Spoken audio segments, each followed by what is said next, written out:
united me till I bought an automobile.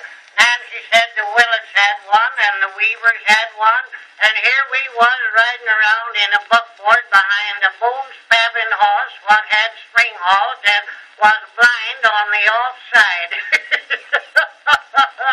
Well, I didn't hanker for that gasoline wagon, but in order to keep peace in the family, I sold 4 head of cattle, my oats and 20 hogs, 10 ton of hay, and put a mortgage on the farm and bought an automobile. I picked it out of a mail order catalog and had the Farmers National Bank of Pumpkin Center send them the money. While in about a week it come to freight, and we got it unloaded, and Jim Lawson hauled it up to our front yard, and I think all Pumpkin Center turned out to see it. And Nancy ain't been as tickled over anything since Crazy Quilt took a prize at the county fair as she was over that joy wagon.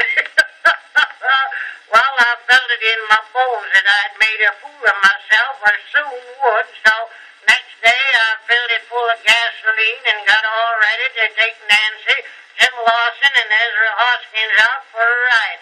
I got out the Bookaroos, and the more I read it, the less I knew about the innards of that machine. Jim said I had to turn the crank to shoot it off. I turned that crank until my eyes stuck out, wouldn't budge. Nancy said the bobbin was wound too tight, or else the shuttle was threaded wrong. Ezra Hoskins said he thought maybe I didn't have the right kind of gasoline and wanted to sell me a barrel he had at the store. By that time, all of Pumpkin Center was there giving advice. Lige Willett said I ought to talk kind to it and offer it some oats. Hank Weaver said maybe I ought to lead it around for a spell until it got to know me. And Cy Pettingill said maybe I hadn't watered it yet, and Deacon Witherspoon wanted to offer prayer.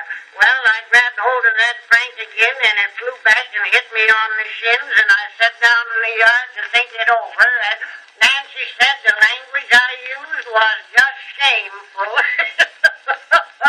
Just then Jim Lawson said, "Don't this plug go in somewhere?"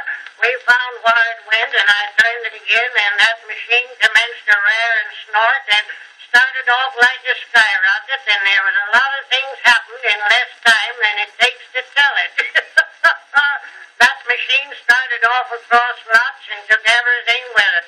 It run over Hank Weaver's dog, tore a hole through Willett's picket fence, knocked over Cy Pettingill's beehives, and kept right on a-going. While I worked every lever that machine had, and every one of them made it go faster.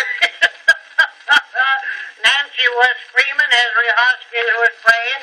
It wouldn't be right to tell what Jim Lawson was doing, but Nancy said it sounded like he was talking to the Lord. Just then we went through Ab Whitaker's wheat field and set it on fire, and I managed to steer it onto the turnpike road, but that didn't help Matty, because it only hit the road once in a while. It tore down the toll gate, ripped out one side of the covered bridge, then started off through Jay Fisher's pasture. It killed 4 sheep and a calf, and then run into a haystack.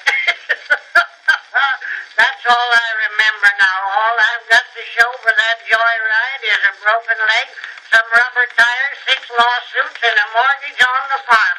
Nancy, if we ever own another one, we'll have a regular chiffonnier to run it. I ain't saying much, but I've got a lingering suspicion that all my joyriding will be done in the old buckboard wagon.